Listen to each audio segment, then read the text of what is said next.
Usually when you think about an animal surviving in a really hostile predator-filled world, you picture armor. Oh, definitely. Like a turtle shell. Right. You picture a turtle pulling into its thick keratin shell or an armadillo rolling into an impenetrable ball. Evolution just tends to build fortresses, putting as much physical barrier as possible between the soft internal organs and the harsh outside environment. And I mean, it makes complete biological sense to build a wall like that. If you seal yourself off, you can tightly regulate your internal temperature, your moisture levels, and just your overall chemistry without the environment constantly interfering. But then you encounter a creature that takes the exact opposite approach.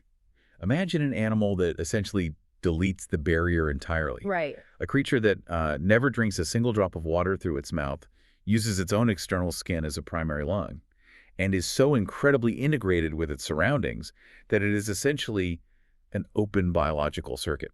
You are talking about the Indian bullfrog, Rana tigrina. And, open circuit is exactly how you have to look at them to understand their anatomy. Yeah. Because we often picture a frog just sitting on a lily pad, maybe catching a fly, but beneath that simple image is a literal masterclass in extreme physiological adaptation. And that is exactly what we are going to explore today in this deep dive. Our mission isn't to just list off frog body parts, but uncover the engineering logic behind them. We want to help you understand how a creature so completely exposed can actually thrive. Exactly. So let's start right at that boundary, or, well, lack thereof. Because for this frog, the outside is intimately connected to the inside. I mean, right off the bat, they are poikilotherms, meaning they are cold-blooded. Right, so they don't have an internal metabolic furnace keeping their body temperature locked at a comfortable 98.6 degrees like we do. Their internal temperature just fluctuates in direct lockstep with whatever the air or water around them is doing. So if a brutal summer heat wave hits, or a freezing winter rolls in, they can't just sweat or shiver to compensate, right? They have to physically escape it. They do. During peak summer heat, they burrow deep underground into the mud and enter a state of suspended animation called estivation.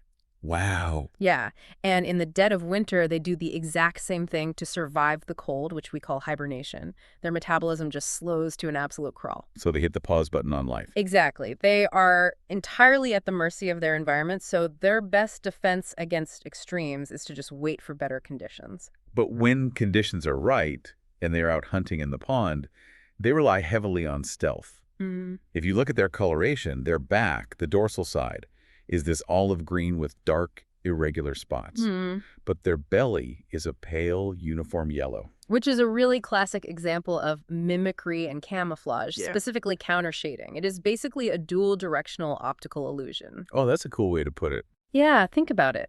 If a heron is flying overhead, looking down into the murky, plant-filled water, that mottled olive green back makes the frog virtually invisible. Right. It blends into the mud and leaves. Exactly.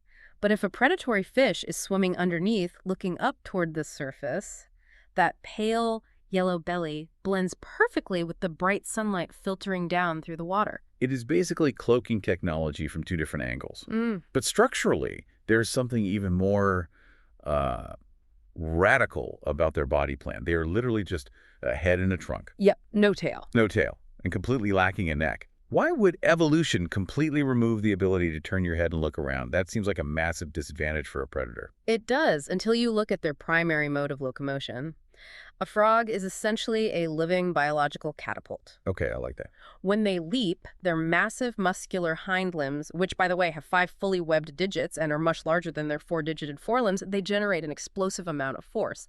If they had a flexible neck, the sheer kinetic shock of launching and landing would cause massive whiplash or just snap their spinal cord. Fusing the head directly to the trunk creates a solid, rigid block that can absorb heavy impacts. Okay, so that biomechanical trade-off makes perfect sense. You trade a swivel camera for a shock-absorbing chassis.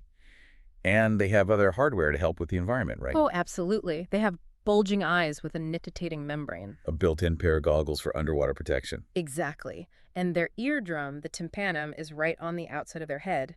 And the males even have vocal sacs for mating calls and a copulatory pad on their first digit. Wow, they are packed with specialized gear. But I want to go back to this open circuit idea, specifically their skin. We mentioned they don't drink water, Never. Not a drop. which is so crazy to me. They absorb it entirely through their skin. And the skin itself is heavily vascularized and packed with mucus glands. Wait, if they absorb all their water through their skin and it has to stay moist constantly, isn't their skin basically acting like an inside-out stomach? That is a fascinating way to look at it, and you're not wrong. Those mucus glands are working overtime, constantly excreting to ensure the skin remains smooth, slippery, and above all, wet. And the slippery part helps them slip away from predators, I assume. Yeah, physically slipping out of the jaws of a snake or a bird. But the moisture is far more critical than just being evasive. If the skin dries out, the entire system crashes. Because the chemical gateway just shuts down. Exactly. Amphibian skin is highly permeable. Molecules can pass right through it. But for gases like oxygen to pass into their bloodstream or for water to be absorbed, those molecules must first dissolve in a liquid medium. Ah, so the mucus provides that liquid layer. Yes. If a frog is trapped on dry concrete in the sun and that mucus evaporates, the gas exchange literally stops. They will